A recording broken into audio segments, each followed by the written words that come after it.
இன்றைக்கி ரொம்ப ஹெல்த்தியான அதே சமயத்தில் உடம்புக்கு ரொம்ப குளிர்ச்சி தரக்கூடிய வெந்தய களி எப்படி செய்கிறதுன்னு பார்ப்போம். இது வரைக்கும் நம்ம சேனலை சப்ஸ்கிரைப் பண்ணாதவங்க சப்ஸ்கிரைப் பண்ணுங்கள்.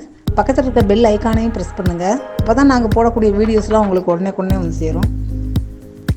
இப்போ வெந்தய களிக்கு 2 டம்ளரில் புழுங்கலரிசி எடுத்திருக்கேன். புழுங்கலரிசி வந்து நல்லா ஊறணும். ஒரு 3 மணி நேரமாவது குறைஞ்சது ஊறி இருக்கணும். இதுக்கு ஒரு 25 கிராமில் வெந்தயம் எடுத்து வச்சுருக்கேன். வெந்தயத்தையுமே ஒரு தடவை தண்ணி ஊற்றி கழுவிட்டு அடுத்த தண்ணியில் ஊற வைங்க. இப்போ தண்ணி ஊற்றி நல்லா ஊறட்டும்.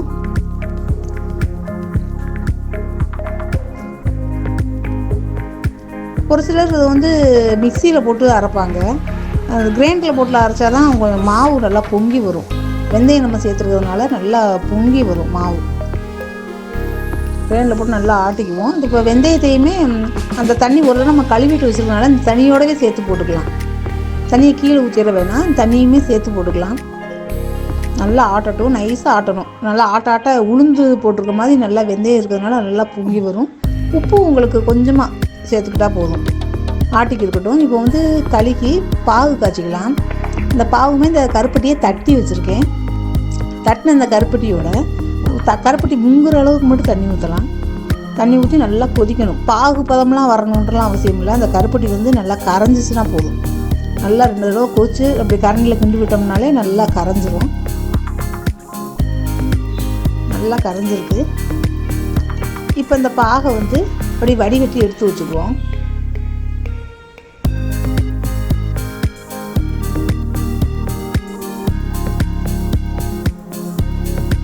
இப்போ இந்த மாவு வந்து நல்லா ஆட்டியாச்சு. ஆட்டின மாவை நான் எடுத்து வச்சுருக்கேன். இது வந்து அடி கனமான பாத்திரமாக இருக்கணும். அப்போ தான் உங்களுக்கு களி கிளறதுக்கு ரொம்ப நல்லாயிருக்கும். அந்த கிரைண்டர் கழுவுன தண்ணியுமே ஊற்றியிருக்கேன். தண்ணி ஊற்றி இந்த அளவுக்கு இருக்கணும், கொஞ்சம் தண்ணியாக இருக்கணும். அப்போ தான் நம்ம களி கிண்டையில் நல்லா வெந்து கொஞ்சம் நல்லா கெட்டியாக வரும். அப்போ தான் மாவுமே கொஞ்சம் நல்லா வேகும். அடுப்பையுமே நல்லா ஃபுல்லாகவே வச்சுக்கலாம். வச்சுட்டு நல்லா கிளறிக்கிட்டே இருக்கணும். கிளறுகளில் லேசாக அந்த மாதிரி கட்டி வந்தாலும் நம்ம கிளற அந்த கட்டியெல்லாம் கரைஞ்சி நல்லா எல்லாம் உணுசுன மாதிரி வந்துடும். நல்லா கிண்டிக்கிட்டே இருப்போம். கிண்டுறதுக்குமே நமக்கு கரண்டி போடாமல் இந்த மாதிரி துடுப்பு வச்சுக்கிட்டோம்னா நமக்கு கிளறதுக்கு கொஞ்சம் ஈஸியாக இருக்கும். ஒரு சிலர் இந்த பாகோடையே போடுவாங்க. கருப்பட்டி பாகோடையே இந்த களியும் சேர்த்து கிண்டுவாங்க. அதை விட இந்த மாதிரி தனியாக செஞ்சு கருப்பட்டி பாகு ஊற்றி சாப்பிட்டா தான் ரொம்ப டேஸ்ட்டாக இருக்கும். இப்போ சுற்றி இருக்கிறதெல்லாம் தண்ணியை தொட்டு அப்படியே நல்லா வலிச்சு விட்டுருவோம். வலிச்சு விட்டு களி வந்து இப்படி பொங்கி வரும் வேகையில். அப்படி வரையில் அடுப்பை ஸ்லோவில் வச்சுக்கணும்.